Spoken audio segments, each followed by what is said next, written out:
Let's get started with Unity 3D. Click on New Project. We need to add asset packages. These are the things that you'll add in your map and terrain. So we want cameras, characters, possibly vehicles, environment, particle systems, and that'll do. You might have these other packages there for you to select, but that's okay. Maybe effects if you have it available. Click Done. Name your project to something like New Terrain Practice and create. You'll have to wait for the assets to be loaded into Unity, and once that's finished we can get started.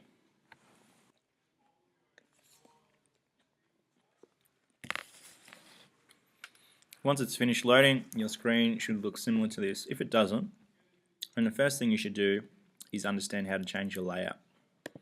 Your layouts can be changed up here in the top right.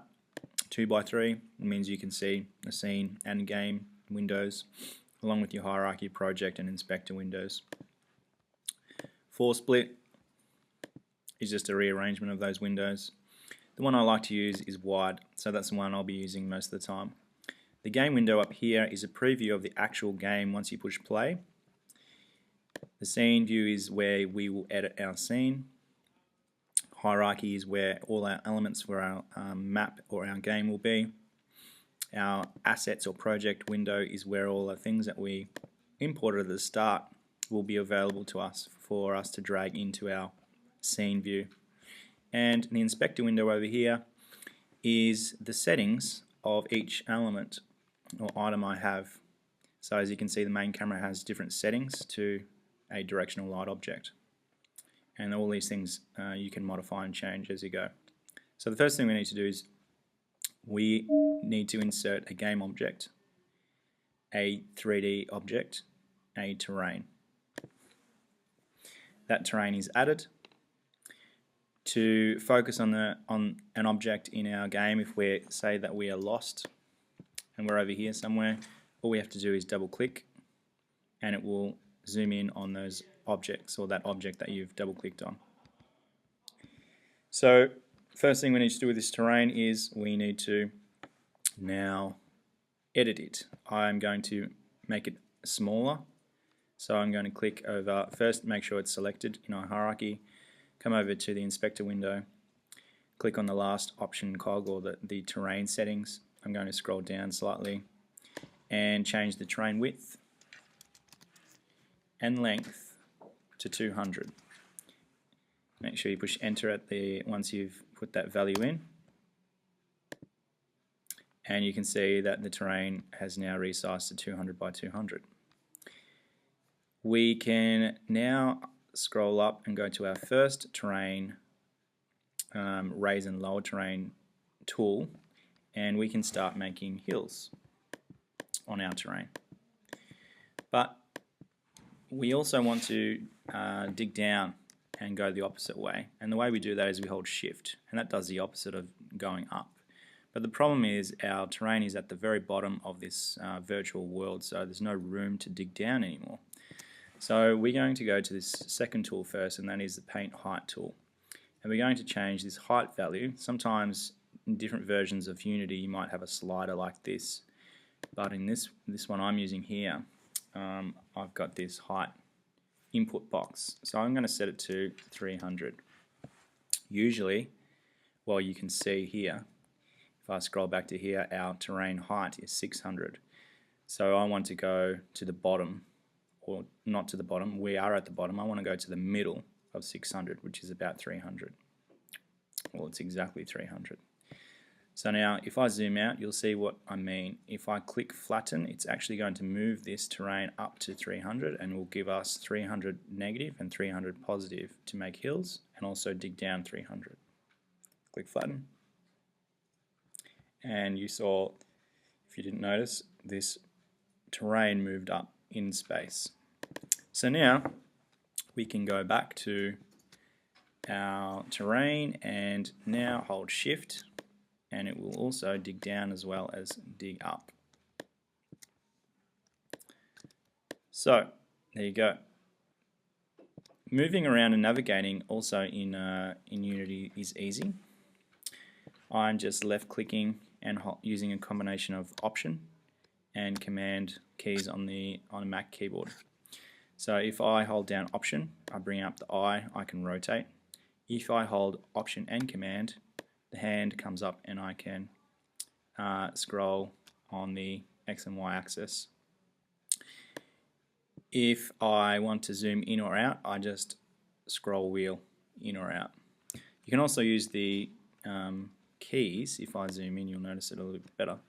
The arrow keys, and I can move around just using the arrow keys on the map. And then with a combination of maybe the Option to rotate around and the hand, I can slowly get to where I need to be. Next, we will paint a texture onto our terrain because it's white at the moment. We're going to select the Paint Texture tool, make sure our terrain is selected, Edit Textures, Add a Texture. Select from this first box, and if your box is smaller like this, then you can just drag this box out to see all the textures that are available. We're going to use the grass rock. A lot of these, you can apply any texture, but a lot of them aren't meant to be applied as a texture. So we're going to use the grass rock as a base layer, click OK, and then we're going to add a second texture. So the same process, except we're going to add the grass hill, and now we're going to paint by selecting it under our textures, just some random patches of paint of grass here and there to make it a little bit more random looking and not so repetitive. That looks alright. You can also change the brush size, the target strength, so that will fade it, sort of the opacity of the brush and the actual opacity of the brush to make it a little less strong or more strong in areas.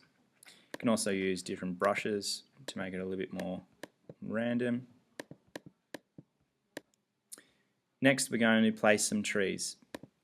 So we go to the Place Trees, Edit Trees, Add a Tree, the same way we do with the texture, except this part looks slightly different. We click on the little circle and we add one of the tree objects. So that's the broadleaf or the conifer or this palm tree. So we'll add probably one of these conifers. If these aren't coming up, that means we need to add one of the asset packages into your assets down here. So you would have skipped one of the steps at the very start of this video. So in that case, you would go to Assets, Import Package, and Environment. I think all the trees are under, but we've already got that asset package in here, so we're good to go. So we've clicked on the tree, we've added the tree. Sorry, now we click on the tree, and this circle represents where the tree, when I start pushing paint with the left click, where the trees will appear in this brush size. You can also change the density. So if I have a big circle like this and my density is right up, it will put as many trees as possible in that one circle. To take trees away, we hold down Shift and Paint. So if I don't want as many trees, I'll take the density down and click again, and there you go. It won't fill as many trees in that same area. So usually I put the brush size down and the density up, and I control where the trees are going. And again, if I want to get rid of trees, it's just Shift. Let's go to the paint details. So this is the grass effect. If we come closer to our terrain, and we do this for a reason, we can now add a grass texture by doing a similar process, clicking on the little circle. And again, there are only a few grass textures that are available in the stock assets. So it's this grass frond and this other slightly thicker version. So we'll go with that one. Click Add, and we can start painting grass. Now, I came close to the terrain because Unity uses a lot of processing power to make this visible. So if we're zoomed out, it actually disappears and we can't see where the grass is being painted. So I can click and paint, but I don't know if that's actually being painted the way I want it to be. So I have to zoom in to the area and make sure it's going where it needs to be going. So the same deal, if I click Shift and click, it gets rid of grass. You don't want to have your target strength all the way up and your opacity all the way up, because you will make very thick patches of grass, and that will make your project and your game run very, very slow, because it's got a as you can see, almost it's running pretty jerky and choppy already, and we're not even playing the game yet.